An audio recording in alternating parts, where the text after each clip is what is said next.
Welcome back to another first impression, this time for the anime pass, the monster meat, Milady. Synopsis from any list. Any proper noble lady must cultivate refined taste, and Lady Malfreira's delicacy of choice is monster. Unfortunately, society frowns upon such unladylike cravings and brands her the voracious villainess. At a banquet, she is attacked by a monster, only to be saved by the feared, blood-mad Duke. He is brutal, mysterious, and charming. Could he be the one to appreciate her monstrous appetite? Now, I only knew the title. My assumption was, hey, maybe we have a somewhat food-focused show with some romance. And the first 3 episodes seem like the opposite. We have a romance show with some food elements, as far as I can tell. Now we have our main character, Malfreira, is the red-haired girl.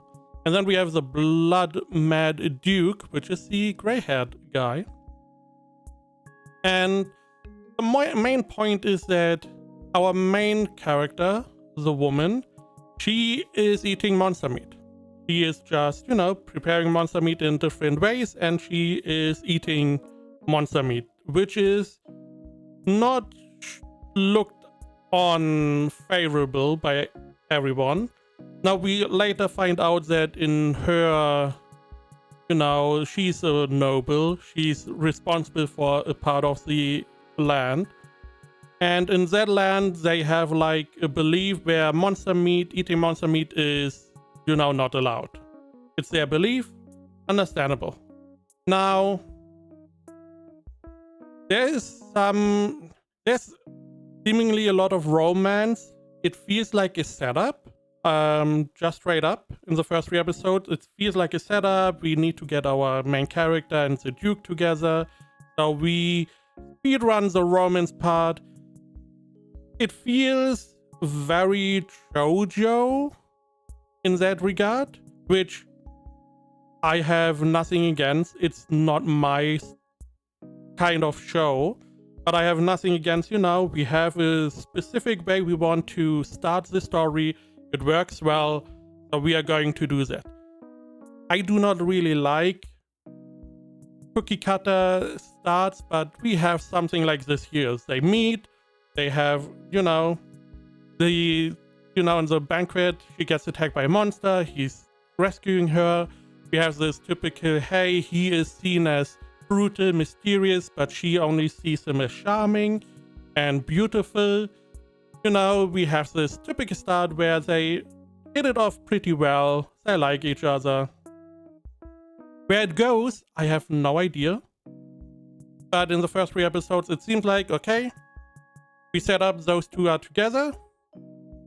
And we continue researching monster meat. I hope we do that a lot more, because that could be interesting. There's a lot of potential there. Now, of all the characters, the one I found the most realistic is the prince. We do see a prince, and the prince naturally is friends with our gray-haired guy.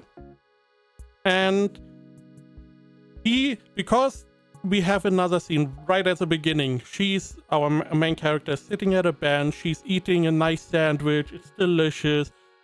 Some noble dude or whatever comes along and is like, oh, this looks delicious, what we are eating. And he gets to try, and he's like, oh, this is really good. What is this? And she's telling him, hey, this is this monster meat in a nice little sandwich.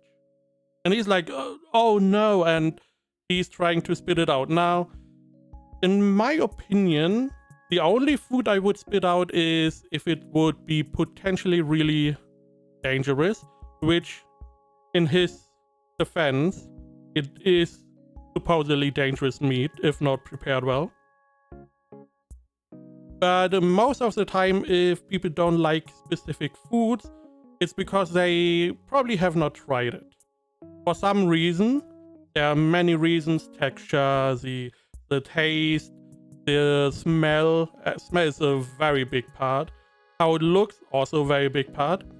However, there are some foods people don't like that they tolerate or even like in other variation, like tomatoes, as example.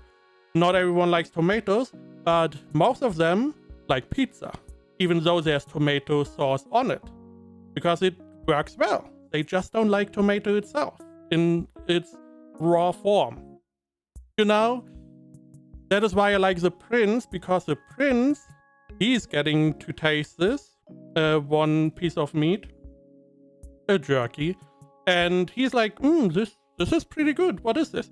Oh, this kind of monster.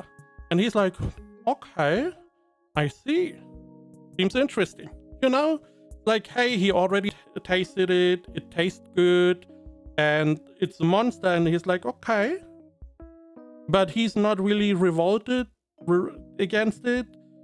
That seemed pretty how I would react. Also, he likes to tease our main boy, which also seems very realistic, especially because he's teasing him with our main girl. And yapping too much. Nonetheless, we have the start. We seemingly are going to do some research. In what way? We don't know. We know why we do the research. We know what we research about somewhat. But I have no idea where the show exactly is going to go, because it seems like the romance is more or less settled.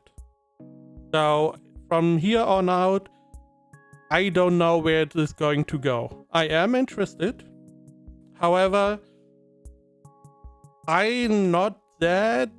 it's not my style of show for the setup and where we go.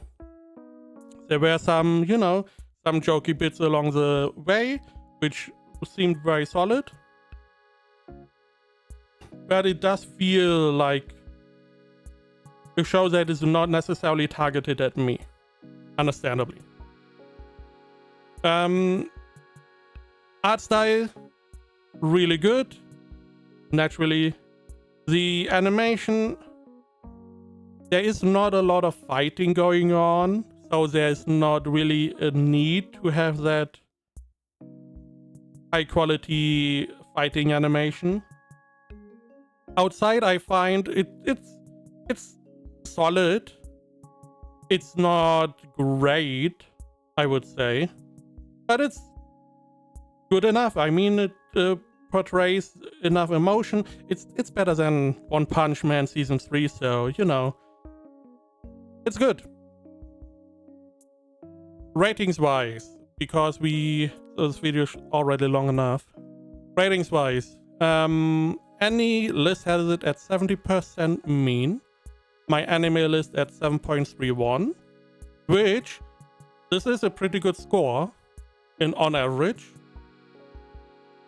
I would say it's like a 7 out of 10. It's a fine show. It has potential, especially because the romance part is settled, or the start, and we can now enjoy like research. Maybe they get closer. We will see.